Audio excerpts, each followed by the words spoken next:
Okay, we're good to go. Go right ahead. Take it away. Okay, all right. Well, first of all, thank you all for coming. I'm pretty sure at least for some of you, you probably already spent a lot of time today on Zoom. So I don't know about you, but for me, I have 8 meetings today on Zoom. So this is a nice one, and also the last one for today, my Zoom meeting. All right, so first of all, just let me spend a few minutes introducing myself. I'm Xinzi Wu, but I usually go by my nickname, which is Xinxin. It's a lot easy to pronounce. I have a bachelor degree in computer science from actually University of Utah. And I get my Ph.D. actually in psychology from University of Virginia. I actually spent the first decade of my career as a software engineer. And then I actually transitioned from software engineer to becoming a data scientist. So I'm currently a principal data scientist with a company called Proofpoint. It's an information security company. Before I joined the Proofpoint, I'm actually a senior data scientist with 3M. So obviously, I'm a data scientist. Data is something I basically living and breathing every day. I'm very into that. Okay, so today I'm going to talk about active learning for improving labeling efficiency. Just before I jump into my presentation, just want to know a little bit about my audience. So I would like you to basically raise your virtual hand if you have ever heard about active learning. Anybody? Okay, all right. Oh, okay, so we have one person. Okay, we have a few people raise their hand. All right, great. Also, I want you to, I don't know what you can, put it down. And then I want you to raise your hand if you ever tried active learning, actually applied it to trying to solve a problem. So have experience of actually applying active learning. Anybody? All right, probably not. Okay, great. Then I would think hopefully you will learn something new from my presentation today. All right, so with that, I am going to share my screen.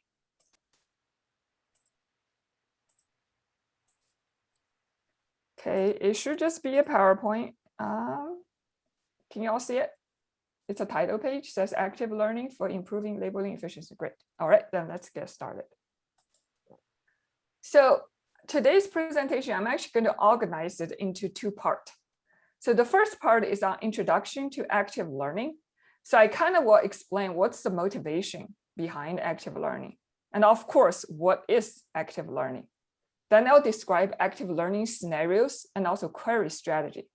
Then I'll dive into some active learning Python library. The one that I'm going to talk about is called ModAL.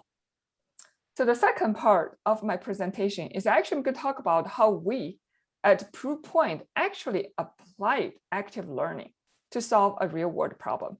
So I'll describe the problem that we're facing, the data we have, and our initial labeling effort.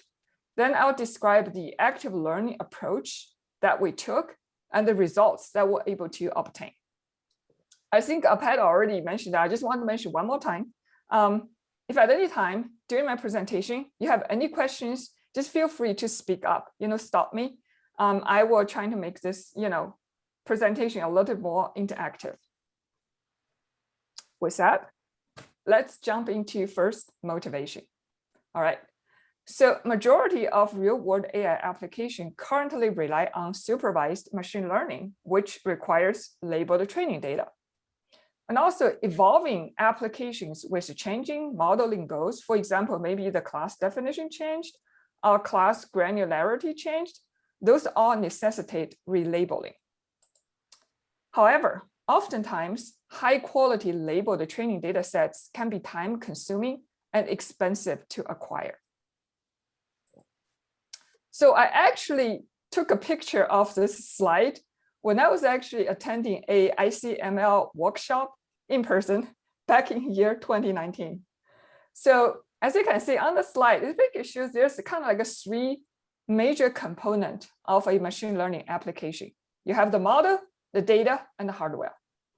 So if you look at the model, I mean, these days with those wonderful, open source machine learning, also deep learning libraries, to create basically a state-of-art model architecture, often all you need to take is, get an import from a particular Python library, just a few lines of code. You basically can get a state-of-art model architecture instantiated. Well, in terms of hardware, with the availability of cloud computing, if you need, say, a GPU instance, on AWS, it's just a matter of bring up a EC2 instance, say P3 2x large. If that's not large enough for you, well, then go with P3 16x large.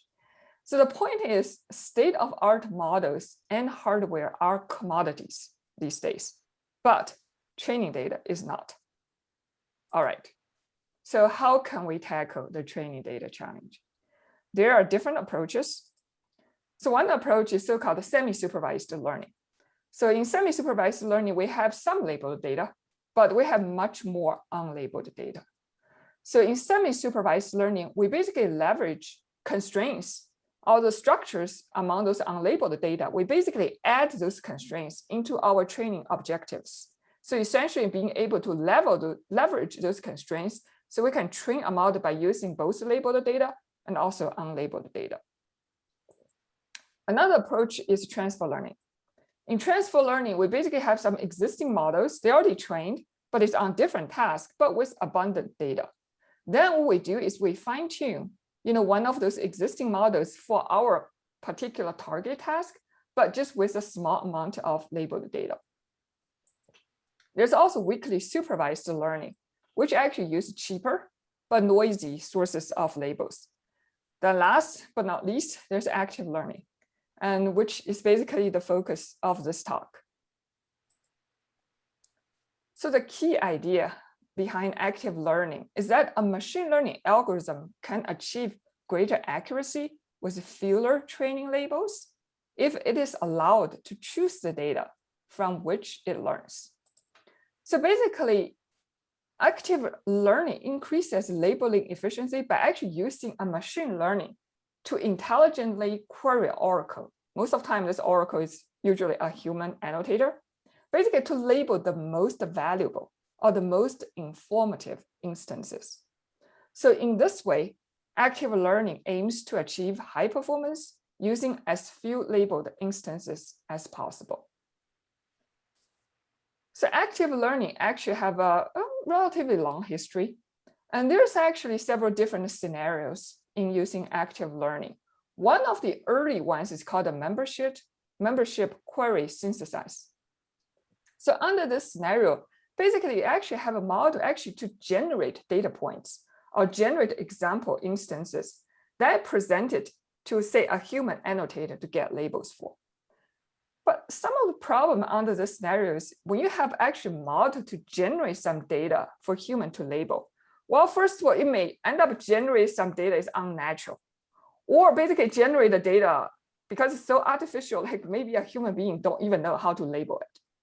So hence, these days actually, it's not that common for people still using this type of scenarios for active learning. So it's more of like historically, this is a scenario that people have tried in active learning. So a second scenario in active learning is called stream-based selective sampling. So in this particular scenario, you basically have all your unlabeled data come off a stream, basically continuously. Then the data point from this stream basically is presented one at a time to your model. Then your model need to make a decision. So you make a decision when it receives a unlabeled instance, it either decides to actually present this instance to a human annotator to get a label, or just ignores it, typically just discard this particular instance. So the third scenario in active learning by far is the most common scenario. It's called a pool-based sampling. So in this particular scenario, we basically have a pool of unlabeled data we already collected, but we don't have labels for them. What we do is we actually apply the model on those unlabeled pool. The model actually going to select the most valuable or most informative data points or examples and present them to a human annotator to get labels. Because as I mentioned, those pool-based sampling is by far the most common active learning scenarios. So I'm going to dive just a little bit deeper regarding this particular scenario.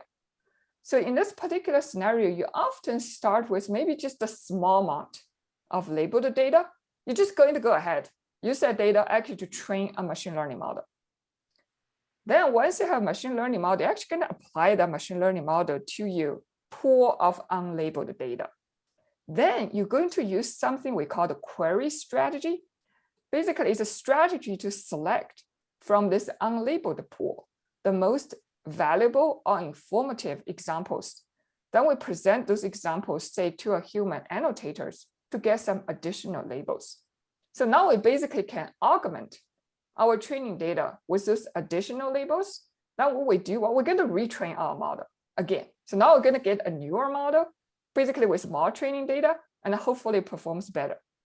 Then we're going to apply this model again to our unlabeled pool and use the query strategy to select the most valuable instance, present it to human annotator, get the more label, train the model again. So you can see, we basically go running this cycle multiple times until we have a machine learning model actually achieves the level of performance that we desire. Then at this point, we basically can break out of the cycle and claim, hey, we're done for now. All right. So I have a question on that. Yeah. Do you have some sort of good idea of how many times you have to do that? Is it based on the number of data points, the number of labels? You know, what's kind of the cycle when you said you do it as many times as needed? What's the feeling there of what's the good amount? It's usually based on the evaluation of your model. So basically, whenever you train a model, you also want to evaluate your model. Usually it's against a different data set. We call it a held out test data set. So basically a set you have not used to train the model. Because what you care about is how your model is going to perform when you put it into production against future data that your model has never been trained on. So number one is you never really want to evaluate your model performance on training data except for kind of just basic checking to make sure your model actually learned something. But you want to have this held out test data set. So in a sense, you do want to do some type of manual labeling for a held out data set that you can actually test the model against. So then you test the model. For example, you can use different metrics that depending on your objectives. So you can use things like accuracy, but depending on, if you model's class is very imbalanced. So in a sense, there are certain class your model predict is actually very rare. Then you don't want to use accuracy because the model can just basically predict the majority class and still get very high accuracy. So in that case, you may want to look at things like precision recall F1 or area on the precision recall curve. So you basically calculate a metric. So, and usually I would recommend before you even start your machine learning project, you actually want to meet with your stakeholder to determine what is sort of like the minimal viable product for your machine learning model. Like what is, for example, what is the minimum precision and recall your model must hit in order for it to be useful? So you kind of know, target you're hitting. So then when you actually run this active learning cycle, you can basically check your model performance against your test data set and see, are you hitting this target or not? Then once you hit the target, you can actually stop the cycle. So that's usually how it's done. Usually you do not necessarily know ahead of time, like exactly when to stop, because it's very difficult to predict, like what's your model going to perform on your held out data set. Does that make sense? Yeah, excellent. Thank you. Okay. All right. So now if you actually look at this graph, there's actually a very key component in the cycle is what I say, the query strategy. So how do you know, which data point is the most valuable and the most informative data point that you want a human annotator to label? So that's something called query strategy. So for active learning, there's actually several different, we call it query strategy frameworks. So the first framework is the most commonly used framework. It's called uncertainty sampling. So under this framework, there's actually 3 different strategies. So the first strategy, we call it classification uncertainty. So with this strategy, we're basically going to pick the instance or the data point with the highest uncertainty. And we're going to present this instance to a human annotator to get labels. Well, then you're going to ask, well, how do we measure uncertainty, right? So as I mentioned, if you recall in this one, we do have a machine learning model. So once we have a trained model, we actually apply the model to this entire pool of unlabeled data. We'll actually get a prediction for every instance in this unlabeled data. Then we basically look at what's the predicted probability for the most likely class for each of those instances. Then the uncertainty is basically 1 minus this probability. So what does that mean when the instance has the highest uncertainty? That basically says if you look at the model prediction, even for the class, it gave the highest probability, because you think this is the most likely class, it's still not very confident because the probability is still quite low. That's why when you use 1 minus it, you get a very high score, meaning the model, even for the most likely prediction it produced, is still uncertain about it. So then obviously this is a good candidate. You can present it to actually a human annotator to get labels for. All right. So a second strategy we call the classification margin. So in this strategy, we actually pick the instance we call it with the smallest margin, and we present it to the human annotator to get labels. Well, then you ask, well, how do you calculate the margin? Well, recall, like I just explained in the first strategy, if you look at when model generates prediction, we only make use of the prediction for the most likely class. It's kind of a little bit wasteful because the model is going to generate a prediction for every single class. So in the classification margin strategy, it actually makes use the model prediction for the first and the second most likely predicted class. It actually takes the differences between the two, and that's called a margin. So what does that mean when we say this instance has a very small margin? So that's basically says, if you look at the model's prediction, so between the models think the most likely class and second the most likely class, actually the difference is really small. So in a sense, the model can't really tell, should this actually instance belong to the most likely class or maybe the second most likely class? So if you think about that, that could also be a very good candidate to actually get a human judgment on it. All right, so as you can see, in classification margin, we make use of at least 2 predicted probabilities. Well, it's kind of like a natural extension. You would think, hey, why don't we just use the predicted probability for all your classes? Why do we just constrain ourselves only on the most likely or the second most likely predicted class? So that's exactly what the third strategy called classification entropy is doing. So in this strategy, we basically pick the instance with the highest entropy. Then we present this instance to the human annotator to get labels. Well, you ask, well, how do we calculate entropy?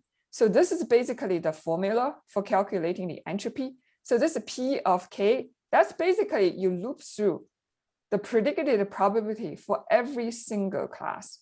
Then you basically multiply that probability by the log of that probability. Then you sum them up, then take a negative value. So you may think, who came up with this crazy formula? The entropy is coming from actually information theory. So you can think of the instance with the highest entropy is basically one, basically has uniform probability, basically have an equal probability for every class. So essentially says, I'm just thinking this particular instance is equally likely to belong to any of those classes. And obviously this would also be a good example to present it to a human annotator to get labels. All right. So I said uncertainty sampling, that's probably the most commonly used query strategies, but there's a couple of others. So I'm going to quickly go over them. There's another one called query by committee. So in the previous, like in the uncertainty sampling strategy, I said usually we only have one machine learning models. Well, in query by committee strategy, you actually maintain a committee of multiple models, essentially representing competing hypotheses. Then you basically choose the instance about which those models disagree the most. Then you present this particular instance to the human annotator to get labels. Another strategy is called expected model change. So in this strategy, you basically pick the instance that would impart the greatest change to the current model, and then present that instance to the human annotator to get labels. So usually this type of strategy is used with the kind of model that is, for example, trained by gradient descent. So if you train your model with gradient descent, basically you can calculate the gradient for every single instance that your model tried to predict. Then you basically just pick the instance that gave you largest gradient, which means it's actually going to impart the greatest change to your current model parameters. Then just basically pick that one and present it to a human annotator to get labels. Another strategy called expected error reduction. So with this strategy, you basically pick the instance with a minimal expected generalization error. And the related strategy is called variance reduction, which actually pick the instance that minimizes output variance and hence indirectly reducing generalization error.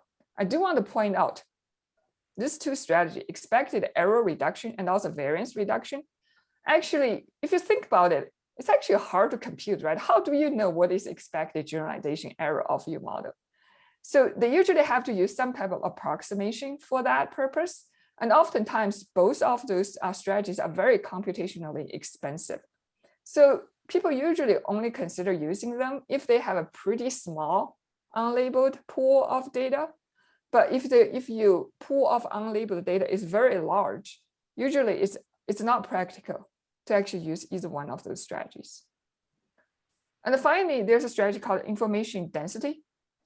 With this strategy, you actually choose the instance that is representative of the underlying distribution.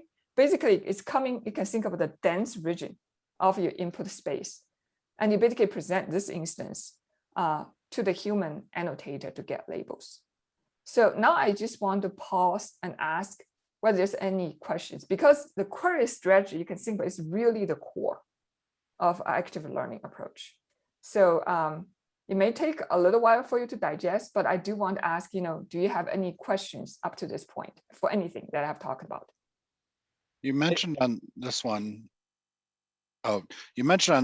that expected error and variance are ones that you really don't commonly see. They're highly computational. Are these ranked kind of like the most common is the query by committee and then going down from there? Or what are your most common that you see here usually in use? Well, first of all, I just said the most common one is actually on this slide. The uncertainty sampling is the most common one. But I would say I also see this one gets used, like query by community quite a bit. The other ones, those four, it's not that common. I have not seen much people actually, I mean, they tend to appear in research paper. It's like the novel, query strategy. Hey, we just invented a new one. Versus, Yes, I think there's another question. Go ahead. Yeah, well, I think Pat kind of hit on. I was just wondering about how, are these equally used? But you kind of mentioned that the two most often used, and then the others. Is that the same with the other two on the previous slide, that they're not used as often? What do you mean in this? Yeah, the classification margin and classification entropy. Those are actually pretty common. Like all those are pretty commonly used. The only difference is whether you have a binary classification. So in case you really only have two class, yes, no, then this three strategy is exactly the same. So mathematically, they're equivalent. So if you have just a binary classification, but if you have more than one class, then they're going to give you different values. But all three, I've seen them, pretty commonly used. So all of these are uncertainty sampling. Are the other ones? Yeah, they belong to the same framework. We call it uncertainty sampling. So in a way, you can think about it. They are trying to measure uncertainty, except they use a slightly different formula to measure it. And like the first one, when it measures it, for example, it only looks like the predicted probability for the most likely class and kind of disregard the rest. Whereas the second one, it looks like the first and second most likely class, whereas the third one kind of take into consideration of predicted probabilities for all classes. So they are actually belonging to this uncertainty sampling framework. It just when you calculate uncertainty, you basically have a different formula, basically use a slightly different information to compute. Also, which ones works the best? There's actually, you don't know ahead of time. You sometimes have to try multiple ones, which I'll show you. Like when we applied, we actually tried multiple strategies. You just have to actually empirically try it out on your data set and decide like which one works better for you. Yeah, so I was going to ask about that. So you're saying that you just try them out. Would you, since you have a human annotator at the very beginning of your application, would you just try all of them out and let the human annotator determine what is being most effective there? So I will answer your question maybe in the second part, because we exactly did that evaluation, because we also like to know, right, exactly which strategy should we take. So what you can do is you can initially just collect some labeled data. Then you actually can run, I would call it evaluation by simulation. to actually be able to actually compare those strategies, but I'll get it to the second part of my talk. But if after the second part of the talk, you think I still haven't answered your question, just bring it up again. I had a question too. So I know I know this is, gosh, what's it called? Supervised learning, but do you do any kind of dimensionality reduction in any part of this before you go through and figure out? So in a sense, in terms of like basically saying, do I need to maybe engineer some features when I train the machine learning model? So because dimensionality reduction can be considered as one way of engineering feature, basically kind of shrink the number of features, maybe transform your features into other features. So that is sort of orthogonal to active learning, because active learning doesn't really care. It's basically just says, okay, use your data, train your model.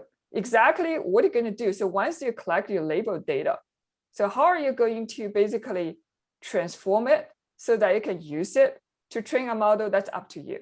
So active learning actually does not dictate like this step, like exactly how you're going to train our model. So active learning instead is more of offering a way to basically have a smart way to pick which instance for human to label. But once you get labeled data, then you just apply your general machine learning technique. If for that particular instance, given the type of data, if it makes sense to do a dimensionality reduction first before you train your model, you can just go ahead and do it as well. Does that make sense? It does. Thank you. Okay. Was there a message in the chat? No, I didn't see one. There was another person that joined, but I didn't see any messages.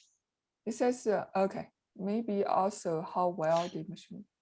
That was when I asked my question earlier. Oh, okay, got it. Yep. All right. Okay. All right. If there's no further questions at this point, I'm going to continue. All right. So up to this point, I kind of explained some of those like most important concepts involved in active learning. Then obviously, if you want to apply active learning, you need the implementation of active learning. So there's actually a number of Python libraries actually supports active learning. Actually, I kind of played around with 3 of them. So the first one is called ModAL. So this is a link to their GitHub repo. It's released on the MIT open source on the MIT license. There's also things called libact and also AliPy. Both of them are actually released on the BSD license. Once again, open source, they're sourced just on the Git repo. And I'm pretty sure there are also more libraries that can support active learning or for other type of programming language. Because we basically use Python for all our data science work. So I only look at the Python libraries, but I'm pretty sure there are maybe libraries in other programming language as well. All right, but in the end, after I kind of experimented with those 3 libraries, eventually I actually went with ModAL.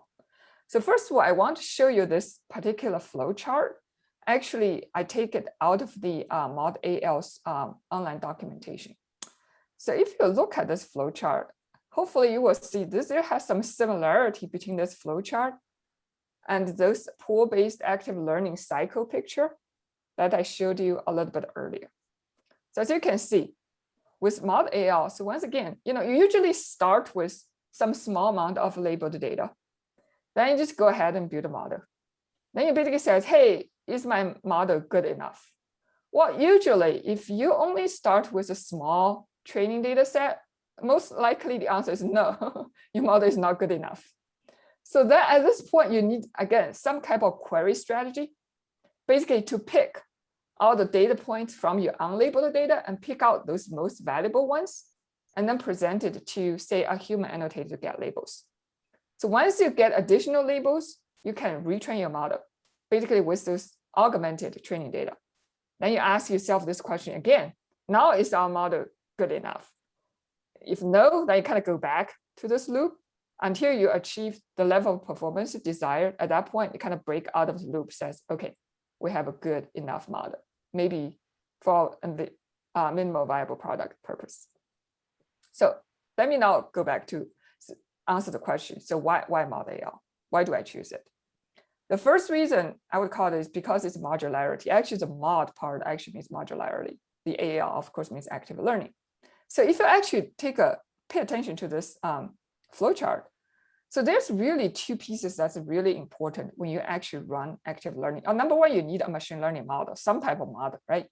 But the second part, I already said before, you need a query strategy. That is really, really the core piece of active learning. So at mod AL, it actually separates the learning algorithm, meaning this machine learning model, from the query strategy so that they can be used in any combination. So the second reason I choose mod AL is due to extensibility. In mod AL, the query strategy itself is basically just a function with a particular signature. So if you want to try out a novel query strategy, all you need to do is basically implement this function.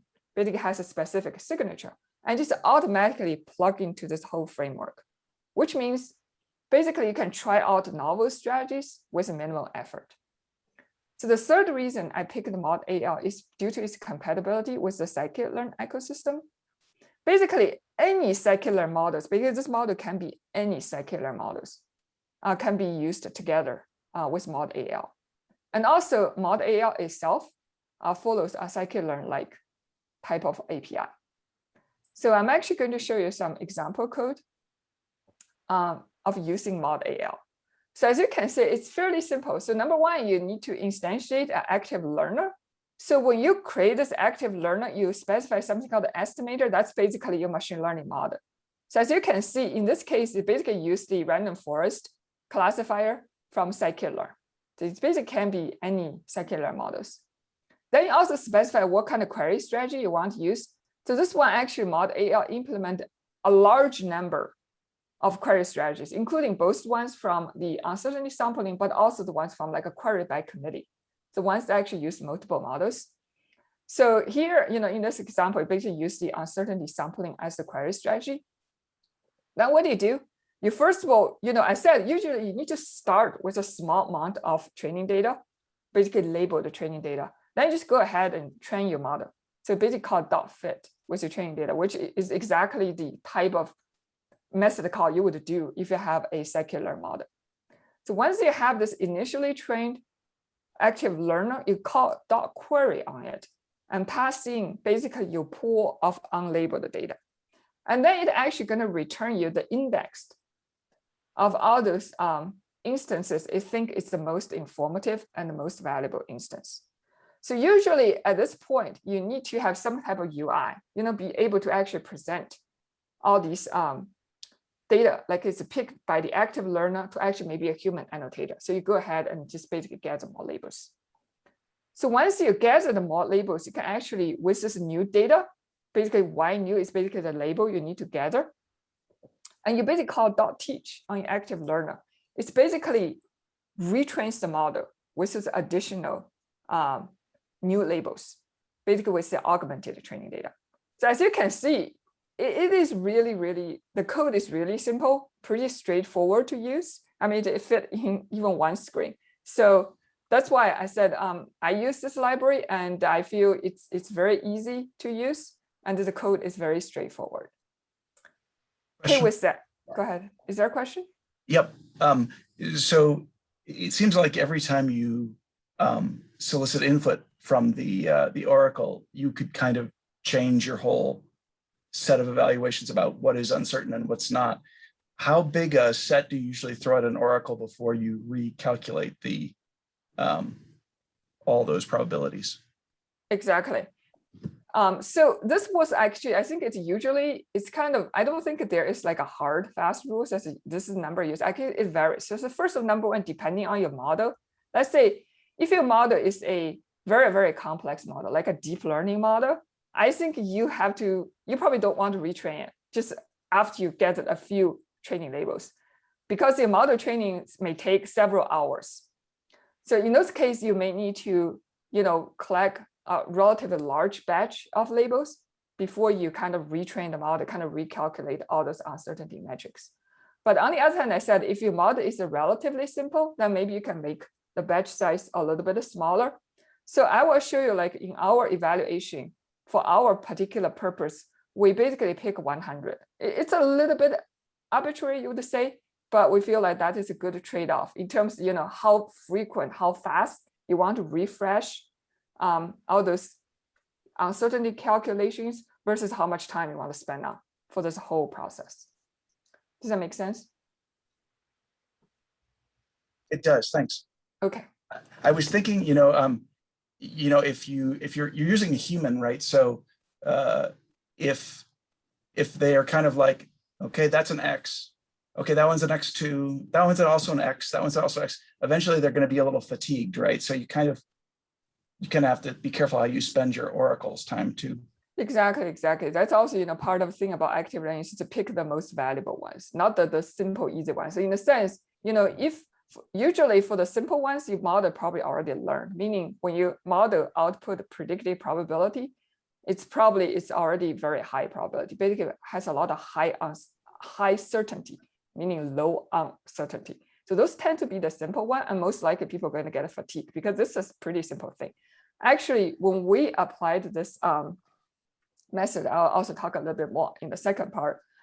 When we actually use the active learning, like pick the 100, we label, actually they're pretty hard, like just subjectively, because I was one of the labeler. We also have another person, because when we, at least at Proofpoint, when we manually label data, we usually have more than one person to label a particular data point, so we can compare like human consistency, because we don't want to just rely on one person's label, because if this person make a mistake, garbage in, garbage out, you may end up throw too much garbage at your models.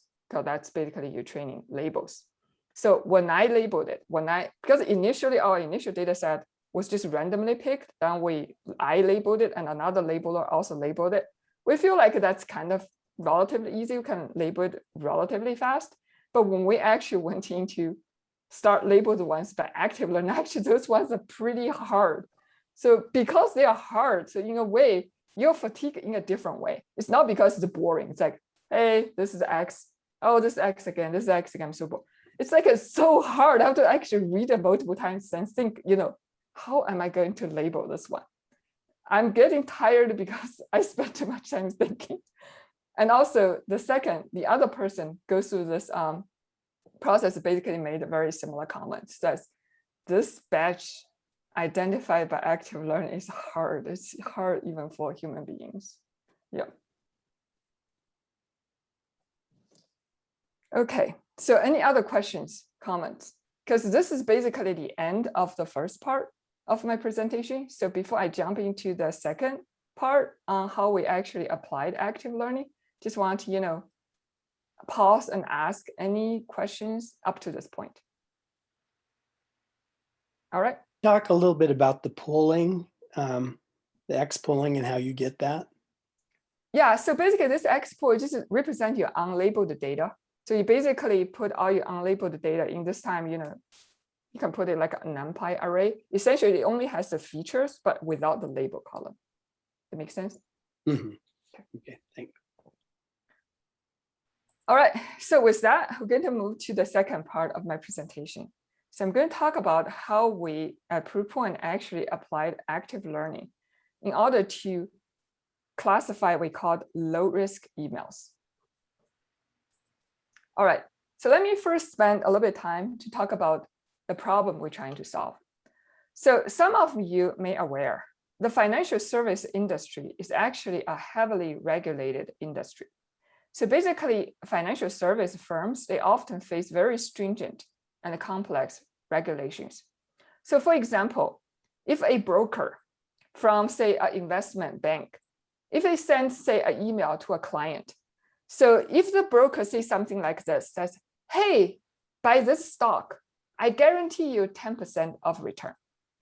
That is a violation, basically on FINRA regulations. So essentially, the regulation says you cannot guarantee return on future investment. So if a broker says something like this to a client, that is a violation. And if this investment company firm gets audited, which they will, and pretty much, those regulatory bodies, they regularly audit, especially all those major investment firms. If they found, basically regulators found this type of communications through the auditing, then usually the firm will face a huge amount of fine, in hundreds of millions of dollars fine. So that's a serious, this is something that's pretty serious, like financial service firm actually take that quite seriously. So with that, actually Proofpoint offer a product called Supervision. It basically helps streamline this compliance for easy capture, review, and reporting over communication channels such as emails and instant messages, etc.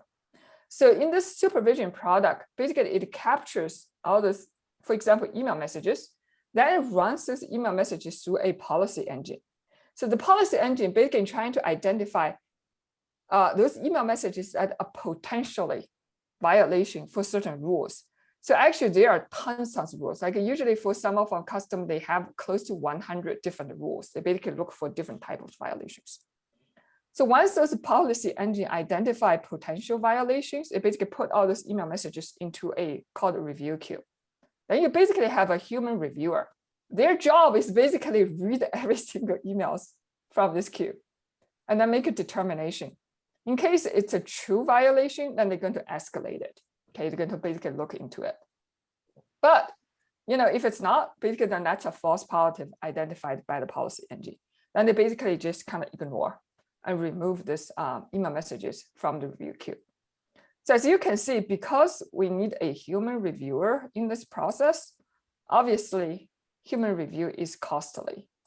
So then the problem we're trying to solve is we kind of ask ourselves, well, can we leverage machine learning to automatically detect low-risk emails that can be actually excluded from the supervision? So this way we can basically reduce the reviewer workload, increase their productivity, and decrease cost. Basically, there are certain types of emails. For example, if the email is basically a financial newsletter, which is highly unlikely to violate any regulatory rules. So for those ones, can we just, even if the policy engine identifies them, but can we just automatically, automatically clear them out of the supervision queue? Because the probability that a financial newsletter is a violation is basically close to zero. So in a sense, if we have a machine learning model can automatically identify all the financial newsletters and just clear them out of the review queue, then this way the reviewer have less work. And basically they can sort of focus on the harder emails that need a human judgment. Hence, the goal of this particular project is basically to build a machine learning to detect two categories of low-risk email. The first category, I said, is newsletter. But this category is actually, we use the word newsletter in a broader sense. It not only includes newsletter, but it also includes things like announcement of events, of webinars, or also things like deals, discounts, offers, and also general advertisement. So the second category of low-risk email, those are notifications. So essentially, those are automatically generated notifications from internal or external system. Because those are really automatically generated notifications, it's highly unlikely, they're actual violations of some regulatory rules. So these are the two categories. We want to build a machine learning model that can detect, and once detect, can actually automatically clear the so-called low-risk emails from the review queue. All right, so what data do we have? We received 370,000 email messages from a Proofpoint customer. Great, except we don't have labels for those low-risk email categories. So in order to train a model, again, we're in supervised machine learning, we need manual labeling effort. So in our initial manual labeling effort, we basically randomly sampled the email senders. And then we basically manually labeled each email from those sampled senders into basically three categories: newsletter, notification, or other, basically everything else. So through this effort, we labeled roughly 2,100 email messages. So in this table, you can see the prevalence for each of the three classes. So you can tell immediately, like the newsletter and also the notification, they're kind of like the minority class. So most of the email actually fall into this basically other bucket. So with this initial labeled data set, actually we just went ahead and built a machine learning model. So the input to our model is basically we take the email subject, then we just concatenate it with the email body text. Then we basically send this concatenated string as basically our, you can think of the feature, all the X variables. And then we basically, and also the label is manually, we manually get the labels for the data set. The type of model we train is a fast text model using pre-trained word embedding. So fast text model is actually a text classification model that is open sourced, actually trained and released by Facebook. So we basically use their fast text model with pre-trained word embedding. Then on top of it, we train it with our labeled data. So as you can see, this is how our model performed. So for the newsletter category, the precision recall is both above 0.8. So it's kind of performed okay, because when we talk to our stakeholder, ask them, what kind of precision recall you're shooting for, that's basically what they were telling us. They want basically both precision and recall above at least 0.8. But if you look at the notification category, that's where we see some problem. So it's basically the recall part for the notification is really too low. Also, through our initial error analysis, basically identify the need for more labeled data, especially for this notification category. We basically need a variety of notification category, like notifications, in order to improve the recall for the notification categories. So I also already mentioned we have like 370,000 email messages. There's no way we'll be able to label all of them. So given this large pool of unlabeled data, we really need a way to identify the most valuable data to label. So with that, we turn to active learning. So, okay, so now, before we just jump in, hey, let's apply active learning. We actually want to do an evaluation. We want to be able to convince ourselves, yes, active learning indeed is better than you just randomly sample data to label, that it can indeed improve your labeling efficiency. Then how do we do that? So I already mentioned, we have roughly 2,100 labeled email messages. So we basically split them into a training data set, which had roughly 1,500 email messages. We also have the leftover 600 email messages, we put them into a held out test data set. Then what we did is we actually did a further split. We split our labeled training data set, basically that 1,500 email messages, into an initial training data set containing roughly 10% of the 1,500 email messages. And then the rest of those, basically 90% of those 1,500 email messages, we actually put them into, we call it a labeling pool. Then what we did, we first used that, basically this 10% of training data, basically used the 150 email messages. We went ahead and trained a fast text model. And then we basically entered this active learning loop. So at each active learning step, we apply a query strategy to identify basically 100 email messages from this, we call it labeling pool. Okay, that's initially contains 90% of the 1,500 email messages. So normally in active learning, once you identify, these are the 100 email messages you want to get labels for, you have to present them to a human annotator to get the labels. But in this case, we don't have to, because we actually already have labels for each of them. All we need to do is just remove that 100 email messages from the labeling pool and just add them with their existing label to our training data. We just go ahead and retrain the fast text model with now augmented training data. And then we basically evaluate this retrained fast text model on our separate held out test data set. Then we basically just continue this loop until we used up all the email messages from our labeling pool. So you can almost think we doing an evaluation in almost like a simulation type of setup. So once we have that, we are able to actually create and compare learning curves for different query strategies. Basically, at this particular step, when I say we apply query strategy, we actually tried several query strategies. And then this way we'll be able to actually compare them and see which one performed the best. All right, so what are the query strategies that we evaluated? So the first one, we want a baseline. A baseline is just random sample. It has nothing to do with active learning. You just get randomly sample some email messages. That's fine. The second one is called uncertainty sampling, but I want to make sure this is not the uncertainty sampling, the framework. It's actually the classification uncertainty strategy from uncertainty sampling framework.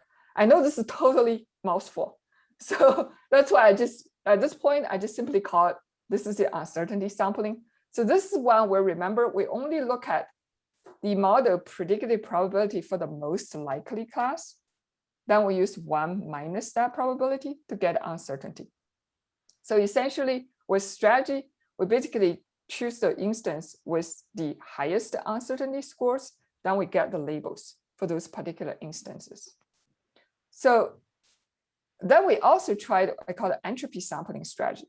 So basically, remember, in this strategy, we actually take into consideration the predictive probability for all, in our case, all 3 classes. So we basically calculate this entropy score. And then we choose the instance with the highest entropy. Then for those ones, we get their labels and add them into the training pool. So let me just pause, ask, any questions about this whole evaluation setup? All right, now let me actually show you the results that we got. So we'll create something we call learning curves. So first, I'm going to show you the learning curves for the newsletter category. So I want to just spend a little bit of time to explain what is learning curve in case there's something that you're not familiar with. So what we're seeing here is actually learning curves. So when you create a learning curve, on the x-axis is your training data sets. Okay, remember we started with roughly 150 email messages, so that's this particular data points. Then at every step of our active learning, we added 100 email messages. So those are those. You can see my mouse pointer, right? Then we basically add those, each of those points basically corresponding to additional 100 email messages get added to it. And the y-axis is the metrics you care about. In this particular one, we look at the precision at the model's default threshold. So this way you basically plot your model performance against the size of your training data. So the blue curve is basically the random sampling. It doesn't use active learning, just randomly sample. So that's the baseline. So this orange-ish line is basically using that uncertainty sampling strategy, whereas this green line is the learning curve for using the entropy sampling. So as I said, not only just precision, we also care about recall. So I'm going to show you. So in the middle, you actually see the learning curve for recall. Remember the problem we had initially with our model is actually the problem is on the recall side, especially I'm going to show you in the next slide for the notification. But anyway, so this one actually also shows you the learning curve basically for the recall. Once again, you see the blue one is baseline, random sampling. And the orange one is for uncertainty sampling, and the green one is for the entropy sampling. Of course, higher value is better. So in a sense, the curve that is on the top is the better curve. Then finally, we also look at something we call area under the precision recall curve. So this is a metric that actually take both precision and recall into consideration at the same time, also across different model threshold. So once again, you can see here's the blue curve for your our baseline, the orange curve for uncertainty sampling, and also the green one for entropy sampling. So as you can see clearly, those green line, and also the orange one is in general basically above the blue line, which is the baseline. That basically shows us indeed for the newsletter category, the active learning performs better than just doing random sampling to sample data to get labels for. I think, so I'm going to show you the next slides. So this is one actually for the notification category. So one thing you notice is in this one, it's kind of a little bit interesting. So once again, the blue one is for the random sampling, the orange one is for uncertainty sampling, and the green one is for entropy sampling. So as you can see, I already mentioned, like what we want to improve is the recall for the notification. So in this case, you can actually see the entropy sampling actually didn't do all that great. Okay, it's actually the uncertainty sampling actually did better. And also it did in general overall better than you random sampling.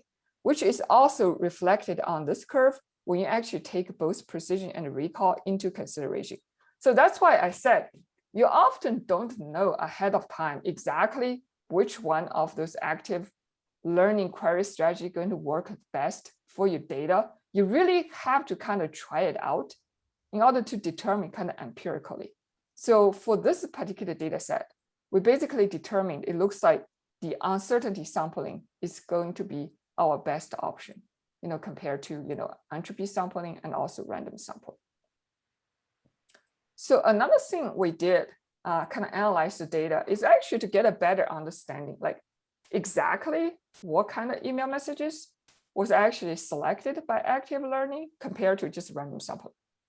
So what we did is basically, as we increase the training data sets, or at every training data set, we actually calculate what's the prevalence of a newsletter. Basically, what is the percentage of emails actually coming from the newsletter category? Remember, overall, the newsletter is the minority category. So as you can see, for the blue lines for the random sampling, so the random sampling really should just be a straight, like horizontal line. There may be a little bit of fluctuation, but that's just due to the randomness. Because I'm just randomly sampling, so in a sense, the probability that I'm going to get a newsletter should be just equal to the prevalence of the newsletter throughout. So that's why I pretty much saying, they're roughly the same. However, if you look at when you use uncertainty sampling or entropy sampling, it's clearly they are oversample the newsletters. So which actually makes sense because newsletter is a minority class.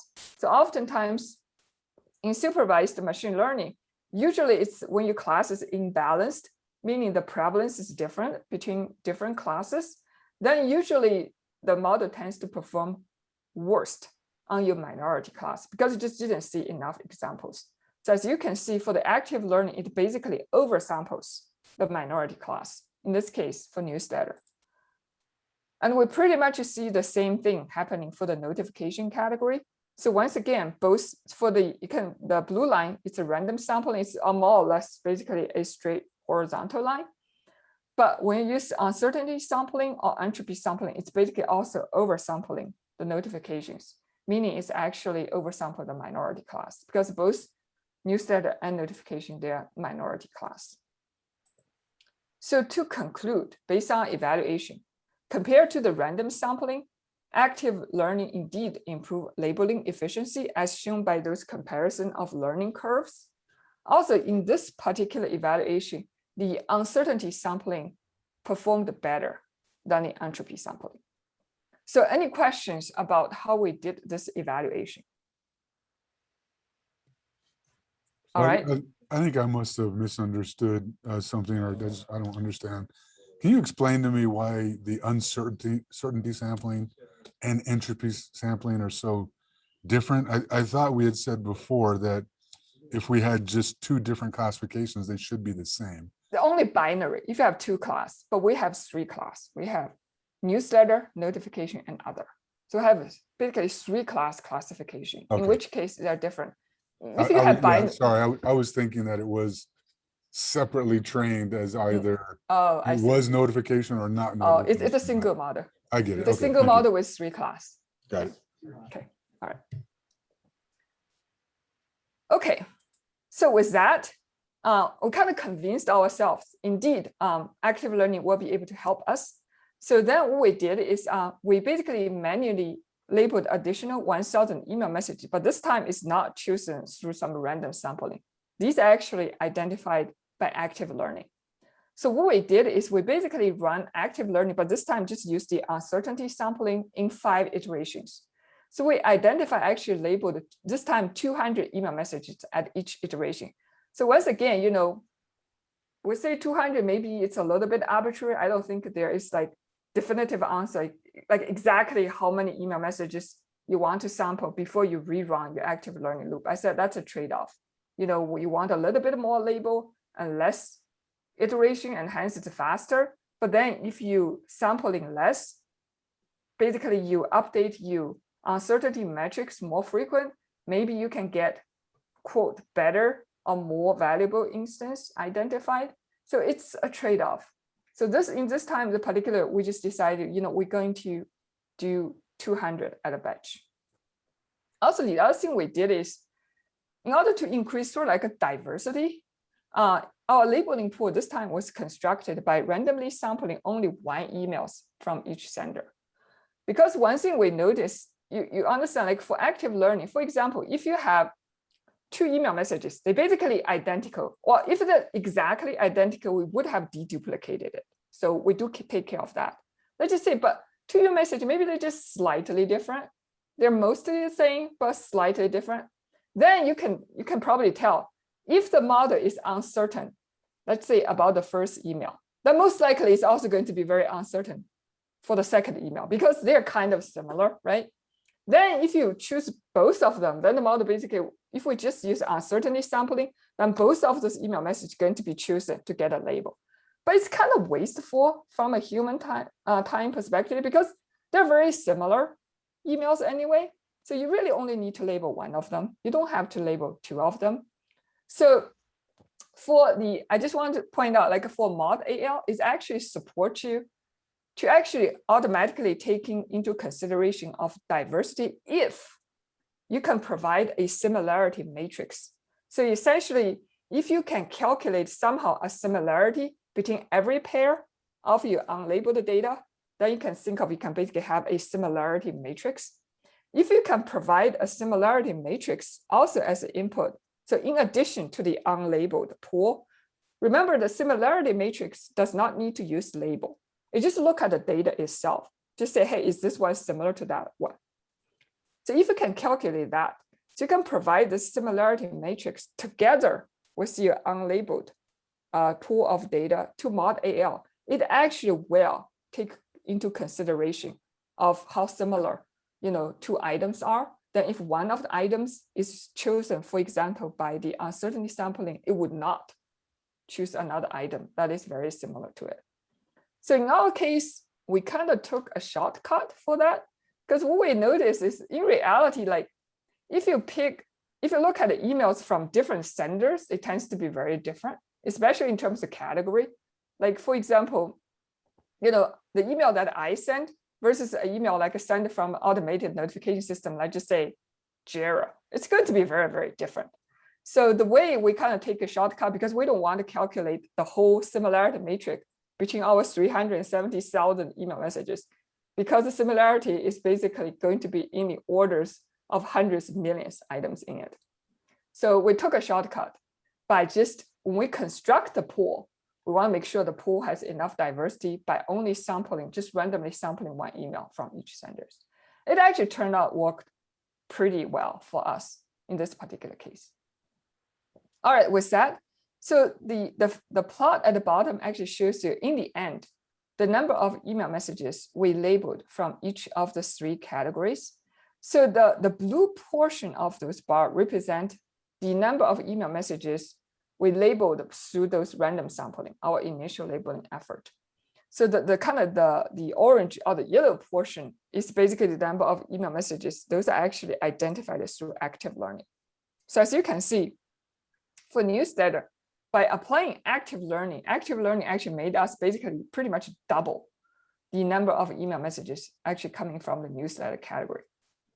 For the notification category, when you use active learning, actually added like 1.5 times more email messages for this particular category.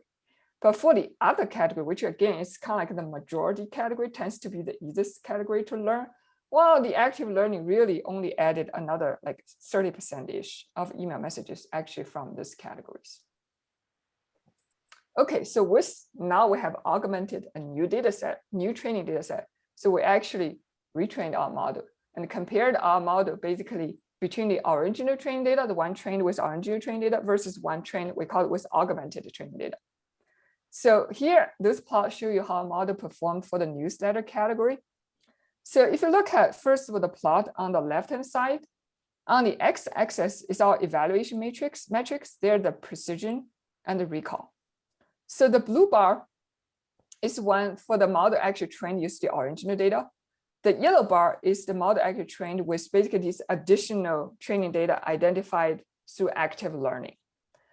So you can see at default threshold, we lost a little bit on the precision side, but we gained a lot on the recall side. So then the plot on the right-hand side is actually something called a precision recall curve. It actually shows you by choosing different model threshold, what kind of precision recall you're going to get. So the blue curve is the precision recall curve for the model trained with the original training data.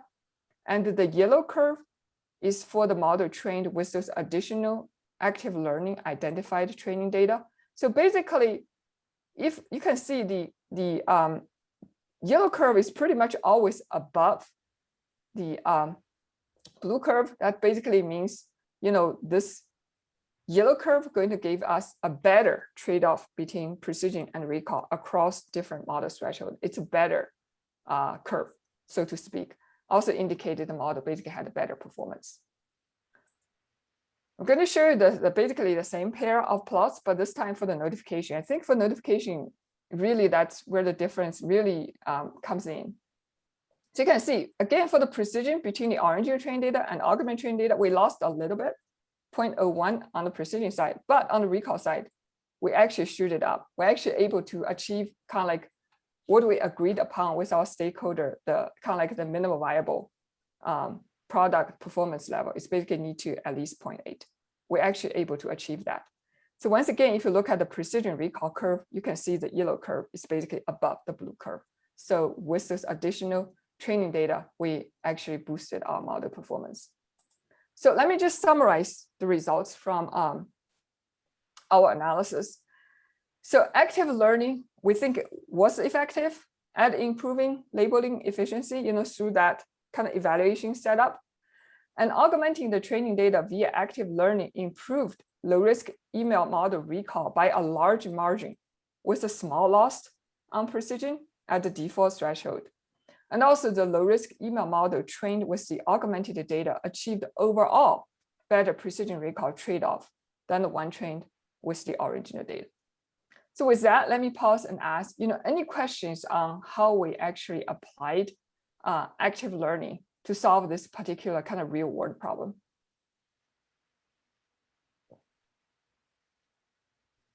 All right, if not, then I come to my last slide. So here, the first article actually is a great article. It's a literature review on active learning. Like a lot of content I presented in the first part of my presentation actually come from this paper. The second paper is a paper actually explained that Python library, the mod.al library that I used for active learning application. And again, here is the link to the mod.al Git repo. Then finally, there's actually this website called activelearning.net. It actually listed a lot of resources related to active learning. If you want to learn additional things, this is a great first place to take a look. Yes, go ahead. Look like there's a question. Yeah, hi, Xinzi. This has been great. I was just curious about the model that you used for classifying the emails. Do you try different models, or were you pretty certain that you had a model that was really good? Did you have to do any tuning or? Yeah. So that's a great point. So, these days, if you think about what the state of art text classification model, there tends to be the deep learning models. For example, transformer-based these days is most popular, like the BERT models. Even, things like LSTM, it also tends to be popular. But we are operating under a constraint. We must have basically a very fast response time, because when our model is put into production, for some of our customers, those are financial service customers, every day we have processed in the order of hundreds of millions email messages. And also, so those email we basically is sent one at a time to our model. So our model has a very kind of stringent response time. If we cannot make a prediction within that time window, it's basically times out. So essentially says, no, there's no model decision. So then this message is going to left in the queue for reviewer to review.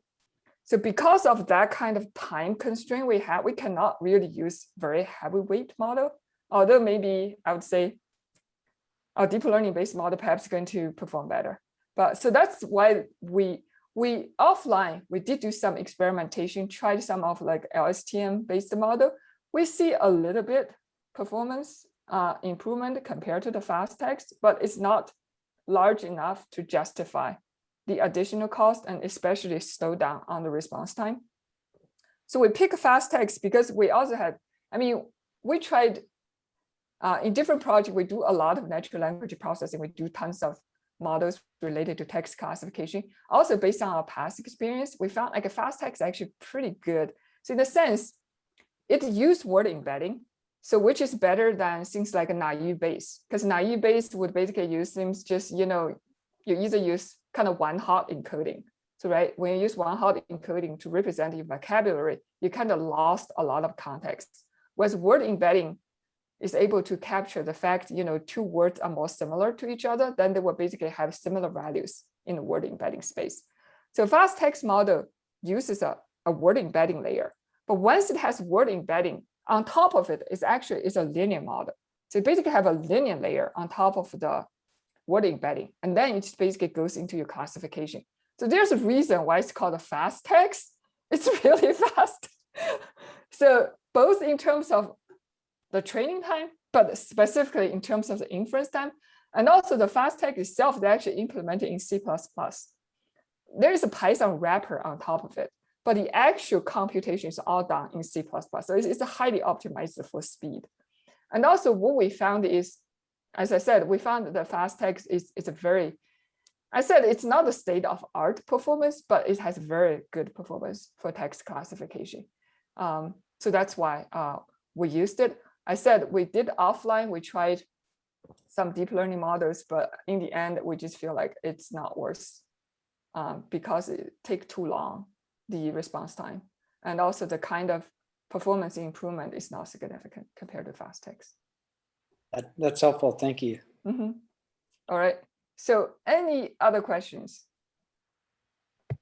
I don't have any other questions, but I just wanted to say this was very excellent. I learned a lot and I really appreciate you doing it. Okay, thank you. I'm glad you learned something new. That's great. All right. With that, I will stop sharing. All right, I'm gonna go ahead and stop recording too.